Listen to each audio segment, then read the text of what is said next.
Prime news TV India देखने वाले सभी दर्शकों का हार्दिक स्वागत है। विधानसभा चुनाव काफी लंबे समय से जो लोगों की एक प्रतिक्रिया थी, लोगों की मांग थी कि विधानसभा चुनाव हो और चुनाव के बाद कहीं ना कहीं अपना पसंदीदा जो नेता है वो चुने, ताकि क्षेत्र में आकर काम हो और उनकी जो लोगों की समस्या उनके आगे सामने रखें। मगर कल लगभग 10 साल का जो है आम जनता ने इंतजार किया और कहीं ना कहीं आखिरकार जनता को सफलता हासिल हुई और जनता को वो मौका भी मिला जिसका वो लंबे समय से इंतजार कर रहे थे। तो उस वीडियो को ज्यादा से ज्यादा शेयर जरूर किया गया। और आपको बताते हैं, सुंदरबनी कालाकोट कॉन्स्टिट्यूंसी की बात करें तो सुंदरबनी कालाकोट कॉन्स्टिट्यूंसी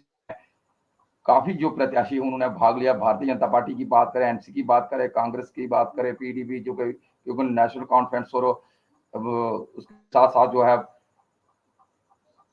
कांग्रेस के जो अलायंस था, तो ऐसे में कहीं ना कहीं जो जरूर इस लोगों ने कि आखिरकार चाहे भारतीय जनता पार्टी की बात करें, कांग्रेस की बात करें, पीडीपी की बात करें, तो किसी ने कहीं ना कहीं जो जनता थी, जनता ने जरूर कहा कि वोट होने चाहिए और उसके साथ साथ हम अपना पसंदीदा जो है नेता चुनेंगे। तो ऐसे में आपको बताते चले कि आजाद उम्मीदवार भी क्षेत्र में खड़े थे। जनता जो है आजाद उम्मीदवारों पर भी भरोसा जता रही थी कि क्योंकि जो आजाद उम्मीदवार थे, जो पुराने कैंडिडेट है, उनके साथ साथ आजाद उम्मीदवार कहीं ना कहीं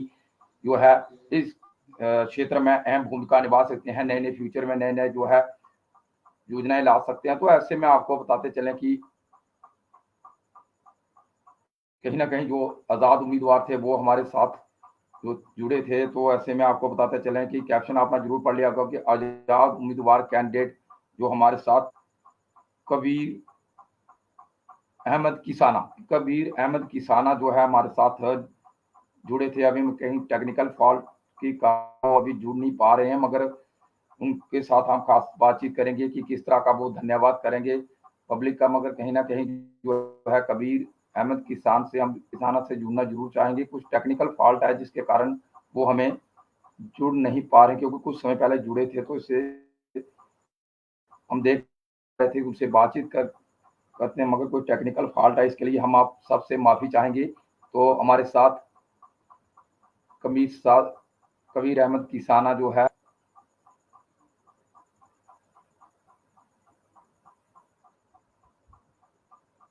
क्योंकि कहीं ना कहीं कोई टेक्निकल फॉल्ट है, कबीर नेटवर्क का इशू लग रहा है कि हमारे साथ वो जुड़ नहीं पा रहे हैं। तो कोशिश करेंगे कि वो हमारे साथ जुड़े। तो sir Kabir ji, welcome prime news media में आपका। थैंक यू कुलदीप जी, बहुत बहुत धन्यवाद आपका। आपने मुझे अपने लाइव स्ट्रीमिंग प्रोग्राम के ऊपर दावत दी है, मैं आपका मशहूर हूँ। जी जी। तो सर काफी लंबे समय से जो है पब्लिक जो इंतजार कर रही थी, आखिरकार उसका वो भी समय आ गया और पब्लिक ने भी वोट की है, सपोर्ट की है। किस तरह का रहा, क्योंकि आप भी क्षेत्र में उतरे थे आजाद उम्मीदवार के कैंडिडेट, तो काफी जो जनता है उनका भी कहीं न कहीं आपके ऊपर विश्वास था कि कबीर अहमद किसाना जो क्षेत्र में उतरे और उसके बाद कहीं ना कहीं जो फ्यूचर के बारे में वो सिक्योर करें, फ्यूचर को देखें, क्योंकि आप जोश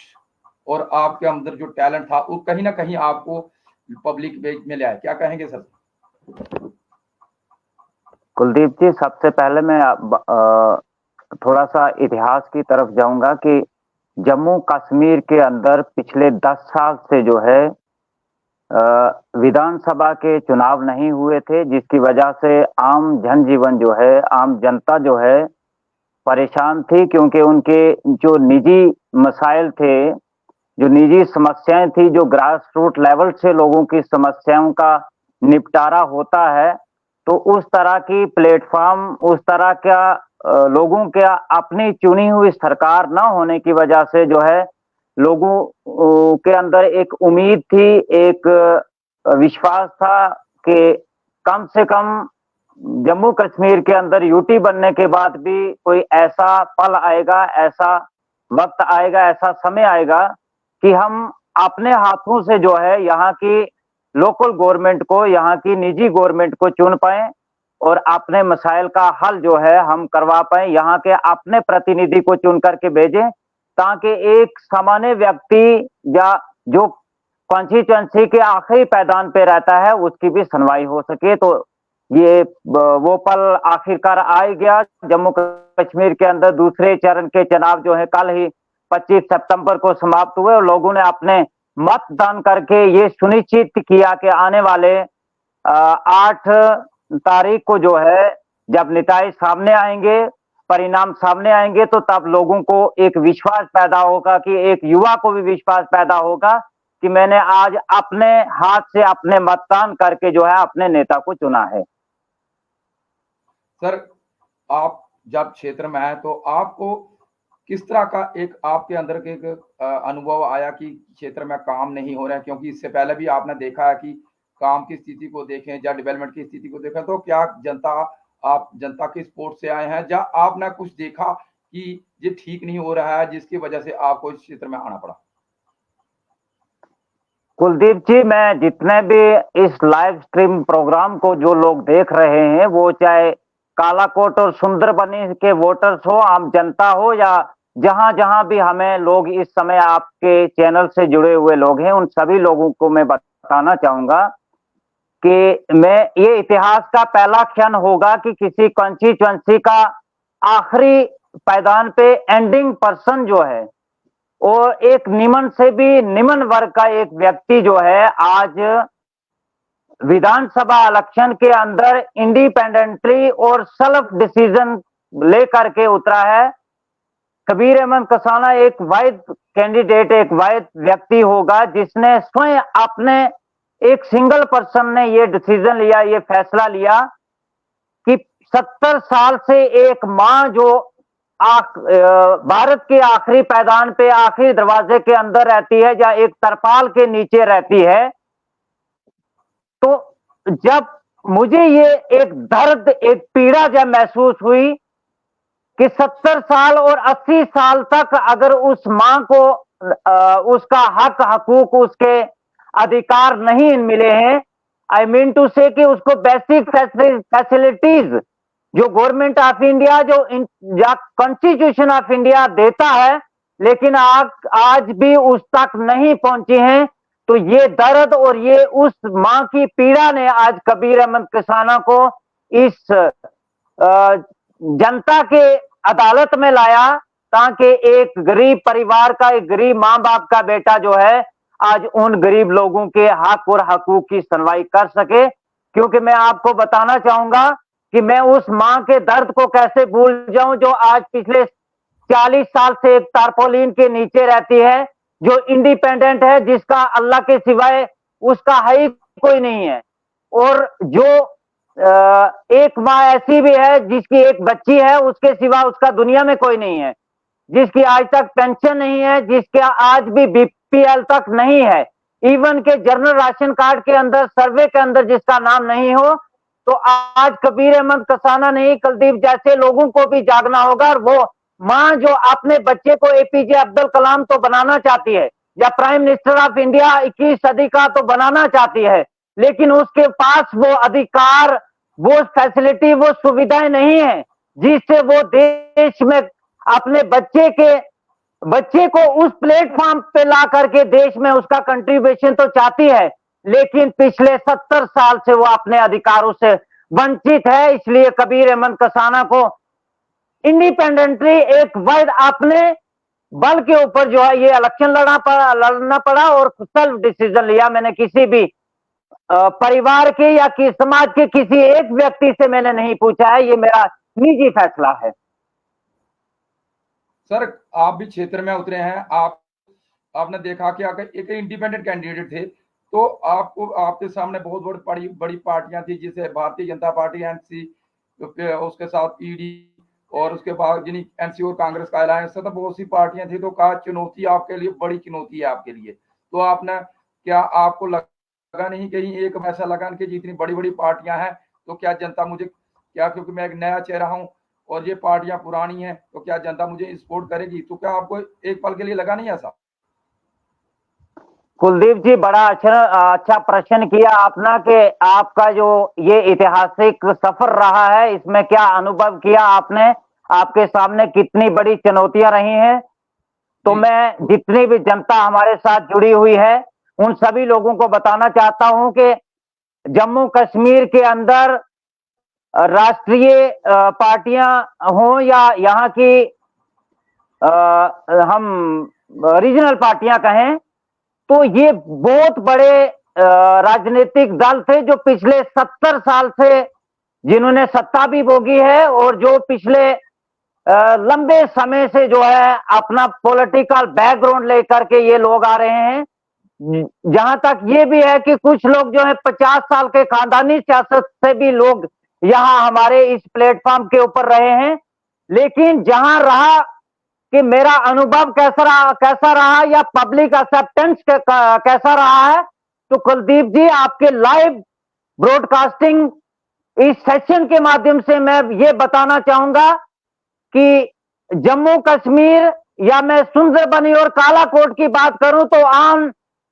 जनमानस, आम जनता और आज का युवा ये चाहता है कि एक ऐसा लीडर नहीं, एक ऐसा समाज सेवक हो जो एक सड़क पे जिंदगी बसर करने वाले व्यक्ति का दर्द समझ सके, एक बूट की दुकान वाले का दर्द समझ सके, एक सब्जी की रेहड़ी वाले का दर्द समझ सके। देखिए, लोगों का ये भी एक बहुत बड़ा प्रतिक्रिया यह है कि क्या हमारे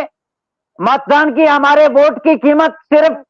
क्या एक शराब के क्वार्टर या 500 रुपए हमारे वोट की कीमत है केवल? तो ये बड़ा अनफॉर्चुनेट है कि जो हमारा ये इलेक्शन दूसरी चरण का कंक्लूड हुआ है, तो जितने भी एक महा पॉलिटिकल पार्टियों के जितने भी कैंडिडेट थे या पार्टियों के वर्कर थे, जिस तरह से उन्होंने लोगों के अधिकारों का सौदा किया है, तो ये एक कबीर अहमद कसाना को नहीं, आज उस जम्मू कश्मीर के युवा के लिए एक बहुत बड़ी चोट है। और युवा ने यह फैसला लिया कि इस हमारे जो वोट की कीमत लगाई गई है, इसकी कीमत जो है वोट की चोट से आने वाले 8 अक्टूबर को ये जरूर बताएंगे कि आखिर आज के नेताओं ने आज का जो प्रतिनिधित्व हम लोगों का करना तो चाहते हैं, लेकिन हमारे वोट की कीमत सिर्फ 500 रुपया, 100 रुपया, 50 या शराब के किसी क्वार्टर से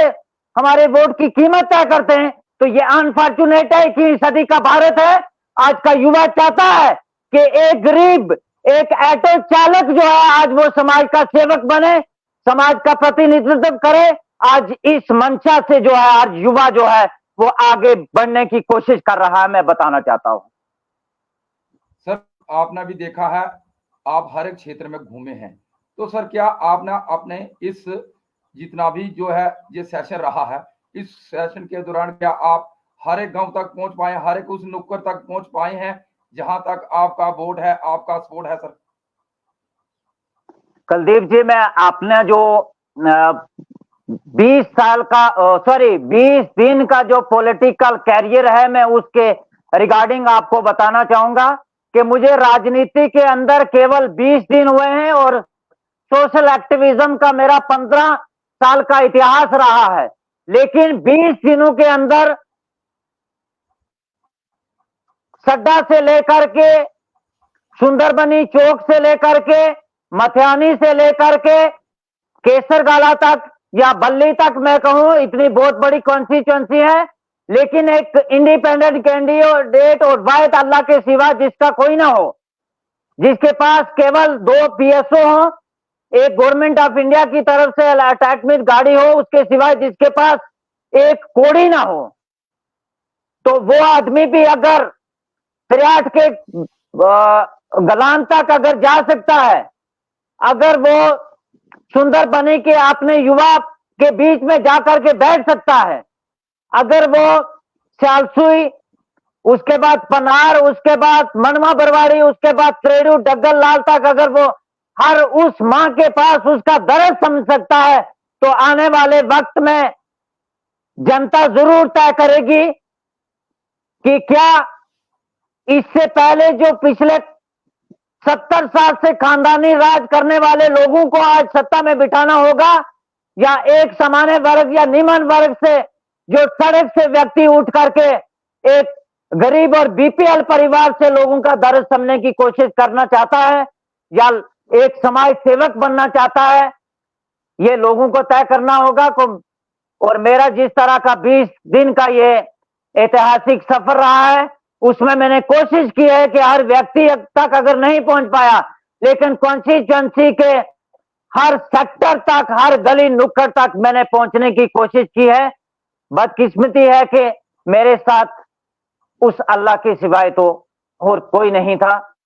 फिर भी मैं लोगों का, आम जनता का, उस मां का मशकूर हूं जिसने मुझे प्यार किया, प्यार दिया और मुझ पे विश्वास किया। जी,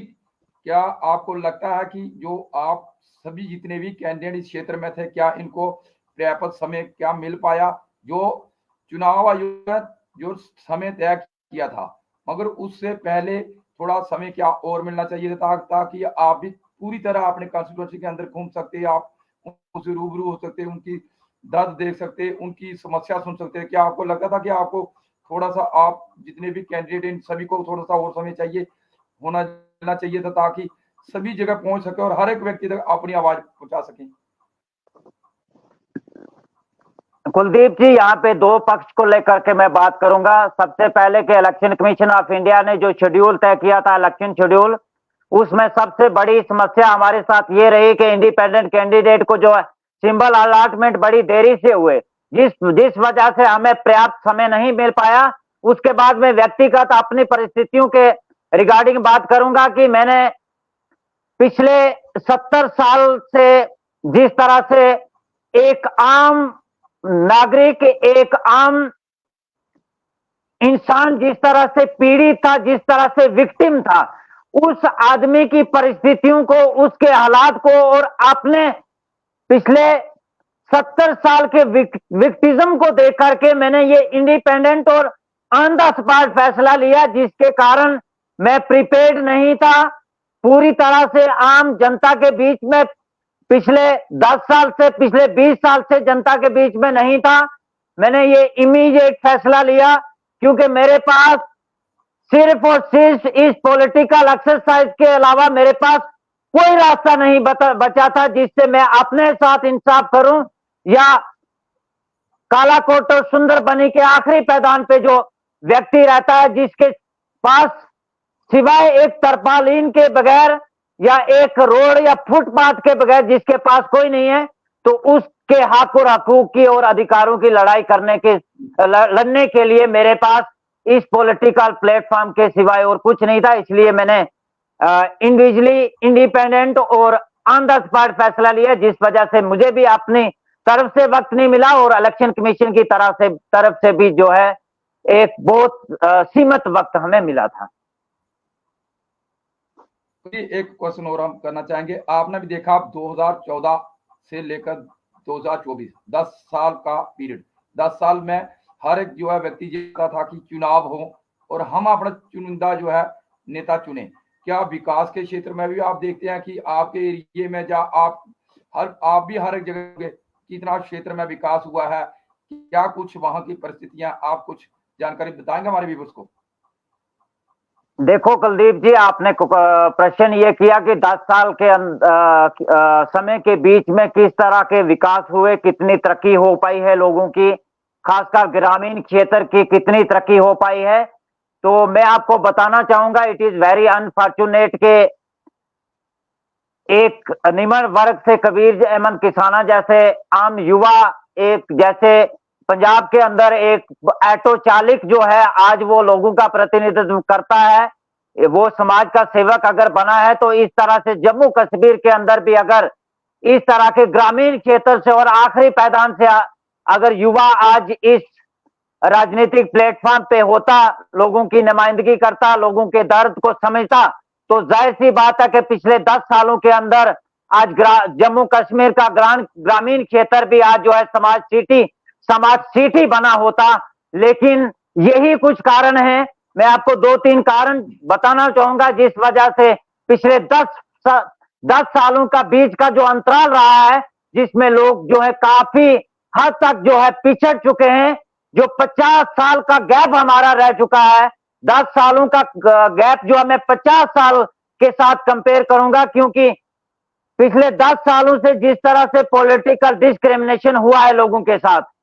कुलदीप साहब, आप एक जर्नलिस्ट हैं, पॉलिटिकल डिस्क्रिमिनेशन की डेफिनेशन जो इंटेलेक्चुअल होके वो अच्छी तरह समझते हैं कि एक अगर पंच भी बनता है तो वो देखता है कि मेरा वोट बैंक कहाँ था,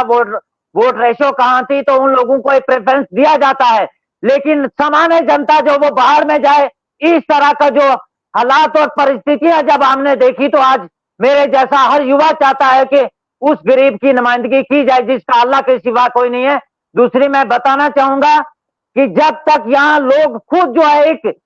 सिविल नीति आयोग बना करके जब यहाँ ग्रास रूट लेवल से फैसला नहीं लेते, जब तक के प्लान यहाँ से एग्जीक्यूट फ्रेम नहीं होते और वापस यहाँ का हर व्यक्ति जो है उस प्लान को, उस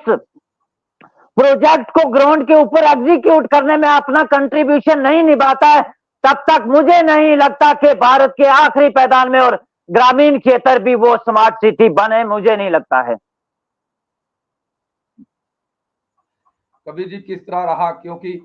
पक्ष को आपने देखा, आप भी हर एक पोल बूथ पर गए होंगे, किस तरह का वहां पर रुझान रहा, जनता का सपोर्ट किस तरह रहा और वहां की जो एडमिनिस्ट्रेशन है उस कितना सहयोग रहा, क्या कहेंगे? आप भी हर एक जगह गए, क्या पोलिंग बूथ पे वो सभी चीजें मौजूद थी जो एक वोटर को चाहिए, जो एक जो कैंडिडेट है उसको कि वो सारी सुविधाएं होनी चाहिए ताकि जो जनता सही वोट कर सके, सही वहां पर अपना मत करके अपने कहीं ना कहीं कैंडिडेट चुन सके, क्या कहेंगे? कुलदीप जी, मैं यहाँ पे वोटिंग प्रोसीजर रहा है, जो प्रोसेस रहा है उसके ऊपर तो किसी तरह की टिप्पणी नहीं करूंगा, लेकिन जहां तक आपने फैसिलिटी अकोमोडेशन की बात की है, तो यही कारण है कि आज का यूथ चाहता है कि वो पोलिंग स्टेशन की फैसिलिटी को, अकोमोडेशन को भी एक डिजिटलाइज कर सके ताकि सच में ये लगे कि भारत सच में एक 21वीं सदी का भारत है। लेकिन अनफॉर्चुनेट है कि आज भी पोलिंग स्टेशन के अंदर आप देखेंगे कि लोगों को मोबाइल की टारें जला करके जो है वोट मतदान करना पड़ रहा है, क्योंकि मैं आई विटनेस हूं इस चीज का कि 139 पोलिंग स्टेशन थे कालाकोट और सुंदरबनी कॉन्स्टिट्यूएंसीज के अंदर, लेकिन आप अगर एक सर्वे करके इलेक्शन कमीशन ये देखे कि मुझे नहीं लगता कि जिस तरह की फैसिलिटी अकोमोडेशन होनी चाहिए थी एक पोलिंग बूथ के ऊपर या पोलिंग स्टाफ को जिस तरह का अकोमोडेशन मिलना चाहिए था, जिस तरह से 21वीं सदी का डिजिटलाइज इंडिया का हम सपना तो देखते हैं, लेकिन कथनी और करनी और ग्राउंड में बहुत डिफरेंस है कुलदीप जी। आपके सभी वोटर्स और व्यूवर्स को और सत्ता में बैठे हुए लोगों को और एडमिनिस्ट्रेशन को मैं बताना चाहता हूं, मैं इलेक्शन कमीशन के ऊपर या हमारा जो पोलिंग स्टाफ था उसके ऊपर किसी तरह की टिप्पणी नहीं करना चाहता हूं। सिर्फ यहाँ का जो इंफ्रास्ट्रक्चर है, जो डेवलपमेंटल जो पैरामीटर है, वो ये चीज बताते हैं कि अभी 100 साल और करने की बहुत कुछ जरूरत है। जी कबीर जी, आखिर में आप किस तरह का मैसेज देंगे, क्योंकि आपने भी इलेक्शन कॉन्टेस्ट किया है और कहीं ना कहीं 25 को जो इंतजार था वो खत्म हुआ, सबकी जो किस्मत है ईवीएम में पैक हो गई। आप किस तरह का जो है जनता को, जिस तरह जनता ने आपको सपोर्ट किया, आप किस तरह का मैसेज देंगे सर? कुलदीप जी, जनता जनार्दन है, जिन लोगों ने भी मेरे सिर पे हाथ रखा, क्योंकि मेरे अल्लाह के सिवाय मेरा कोई नहीं है। माता पिता भी उनको, पापा जी को अल्लाह जन्नत नसीब करे, मम्मा जी को भी अल्लाह जन्नत नसीब करे। मेरे उस अल्लाह के सिवाय या एक गरीब माँ का प्यार, उसका साया, उसके सिवाय कोई नहीं है। और जनता ने जिस तरह मुझ पे विश्वास किया, मेरे सिर पे हाथ रखा, मैं सभी लोगों का मशकूर हूँ। बाकी जनता जनार्दन है, किसने क्या किया मैं कुछ नहीं कह सकता हूँ। हर राजनेता की किस्मत जो है वो जनता के हाथ में है, भगवान के हाथ में है। लेकिन 8 तारीख को नताइज जब परिणाम सामने आएंगे तो दूध का दूध और पानी का पानी, मुझे अगर 10 वोट भी जनता ने दिए हैं तो मुझे उसका भी सम्मान, इज्जत और कदर है, उसका भी पाई पाई का हिसाब दिया जाएगा। लेकिन मेरा विजन और मैनिफेस्टो में आपके चैनल के माध्यम से बता देना चाहता हूं कि मुझे एक भी वोट ना मिला हो, मुझे कोई आपत्ति, कोई दुख, कोई गिला शिकवा या किसी तरह का भी संचय नहीं है। लेकिन आगे का जो राजनीतिक सफर जो मेरा है वो 8 तारीख के आगे शुरू होगा और 5 साल के बाद लोगों को ये पता चला कि कि कबीर अहमद कसाना ये ने या एक निम्न वर्ग से जो व्यक्ति आता है उसने 5 साल में क्या किया है, उसके बाद जो है लोग मेरे हक में जो फैसला या मुझ पे विश्वास कर पाएंगे, उस वक्त आपको और मुझे भी अल्लाह हमारी जिंदगी हमें इस दुनिया पे कायम दायम रखे, हमें जिंदा रखे। अब आगे मैं एक रिक्वेस्ट करूंगा आपके इस लाइव प्लेटफॉर्म के माध्यम से आप सभी वोटर्स को, आम जनता को, कालाकोट और सुंदरबनी के लोगों को, कि मैंने एक शपथ ली है कि मैं अपने पूरी कालाकोट और सुंदरबनी की संपूर्ण कॉन्स्टिट्यूएंसी का एक सर्वे करूंगा डोर टू डोर, और हर उस आदमी का, हर उस व्यक्ति का, मां का, बच्चे का, बुजुर्ग की दर्द, दुख, पीड़ा एक प्रॉपर तरह से एक 100 पैरामीटर का एक सर्वे जो है मैंने फ्रेम किया हुआ है, जिसके अंदर हर व्यक्ति के, हर परिवार के पैरामीटर जो हैं वो 10 कॉलम्स के 100 कॉलम के अंदर लिखे जाएंगे, और उसके बाद जो एग्जीक्यूशन होगा, जिस तरह का उन लोगों की समस्याओं का निपटारण मेरे जैसे यूथ का, उन लोगों के कॉपरेशन से उन लोगों की समस्याओं का किस तरह से निराधार किया जाए, उन लोगों के समस्याओं का सुझाव किस तरह से ढूंढा जाए, मैं आप मीडिया की वसादत से और आम जनता की और यूथ की मदद से मैं जो है आने वाले 5 सालों के बीच उन लोगों के साथ रहूंगा और उनकी समस्याओं के साथ कंधा से कंधा मिलाकर रहूंगा। और आने वाले 5 सालों में आप भी देखेंगे और जनता भी देखेगी कि कबीर अहमद किसाना के ऊपर लोग किस तरह भरोसा करते हैं, किस तरह एतमाद कर पाएंगे। जी धन्यवाद। आप हमारे साथ जुड़े और आप हमारे के साथ जुड़े, आपने जो है व्यक्तित्व जो शेयर है वो बातें उनके सामने रखी, आपने उनका धन्यवाद किया, इसके लिए आपका हम प्राइम न्यूज टीवी इंडिया भी आपका धन्यवाद है, और आपका दिन शुभ हो जो हमें समय दिया, इसके लिए आप धन्यवाद करते हैं आपका। तो ये थे कुलदीप जी, एक सेंटेंस में जी तो फिर से जुड़ना चाहेंगे हमारे साथ कबीर किसाना जी। कुलदीप जी, एक आखिरी जो मेरा एक ख्वाब, एक विजन का आखिरी सेंटेंस रह गया था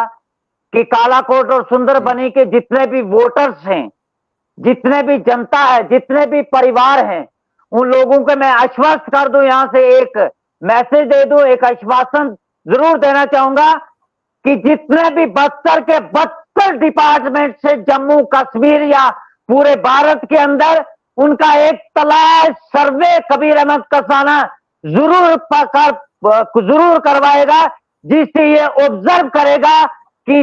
जितने भी डिपार्टमेंट्स ने उनकी अचीवमेंट कितनी हो पाई है। एक अचीवमेंट कार्ड जो है जरूर बनवाएगा, जिससे ये पता चलेगा कि कागजों में और जमीन के ऊपर क्या कुछ हुआ है। वो तलाश सर्वे से ये जरूर तय होगा कि अभी कितना कुछ करना बाकी है। जय हिंद, जय भारत, वंदे मातरम, अल्लाह निगहबान। आप सभी लोगों का मैं मशकूर हूं, और सभी लोगों को मेरी तरफ से आदाब, नमस्कार, सत श्री अकाल, जय हिंद, जय भारत। जी धन्यवाद सर। तो ये थे हमारे साथ कबीर अहमद किसाना, काफी जोश है इनके अंदर, एक आजाद उम्मीदवार कैंडिडेट, क्योंकि आजाद उम्मीदवार कैंडिडेट की बात करें, जितना भी सब खुद का रहता है, चाहे वो आर्थिक परिस्थितियों से गुजरे, चाहे उनके जो